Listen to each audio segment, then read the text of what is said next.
Welcome back to John Cleese Car Audio's YouTube channel. Today I'm going to be showing you just one of the classics we get through our door. This is a Volvo 760. One of the higher end models. We've got the turbo intercooler version. Extremely immaculate car for its age, and it's come in to us because they want an audio upgrade. 37 years age, the speakers are very tired, perish more than likely, and the stereo just doesn't give the owner what they want, like Bluetooth, DAB and all the modern mod cons that probably their daily car comes with. Now let's go inside and show you what we have done today.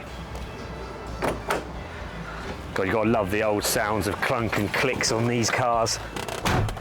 They're like a tank. We don't want to have anything in this installation which looks too ostentatious. We want low-key installation where everything sort of fits and looks like it's meant to be there. So naturally, we're going to go for the Blaupunkt Bremen head unit, which is this one. SQR46 DAB is the model.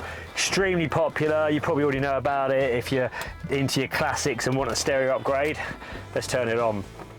They've got another model actually just come out called the Frankfurt. Absolutely outstanding looking model, more 90s period radio. This is sort of more 80s. Now this model here has got Bluetooth, we've got DAB radio, we've got underneath the cassette flap is none other than an SD, a USB and an auxiliary. Close it up, just looks like a cassette flap. Now this is a remake of an original Bremen from the 80s, but with all the modern cons of a new stereo. Speakers we've changed in this as well. The factory positions are here, there, and in the back they are down there. You just about see them. Gone for in this is we put in the back, we've gone for a normal 5-inch coax by a company called Eton audio. They do a real nice set of 5-inch coaxials for under £200, which sounds incredible. In the front we were just going to put the same again in the front and keep it really simple, just coax in the doors, but we thought, and also we spoke to our client about this, because we've got these allocations in the top here to put speakers up the top, we thought we'd better look at doing that. So what we've done is we've actually gone for Audison freeways in the front of this. We've used an Audison 5-inch mid-bass in the door,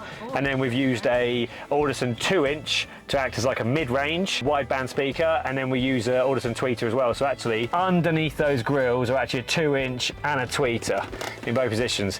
Now what that gives us is a nice sound stage on top of the dashboard opposed to just in the doors. Even though it's a well-built car, it's probably got a bit of road noise, so it will help give us those mids and tops when they're driving at speed as well. Sounds really good, very simple, no amplifier, no sub. They wanted to keep it simple, this system, but massive improvement over the original one in all fairness, which obviously is not hard for 37 years old. But yeah, that's a bit about it for this Volvo. Probably have another video on a 968 to do after this, because if you look over there's a Porsche 968, which you don't see many of. We've had 2 of them in the last 2 weeks. I'll go and do a video of that now. So for now, see you later.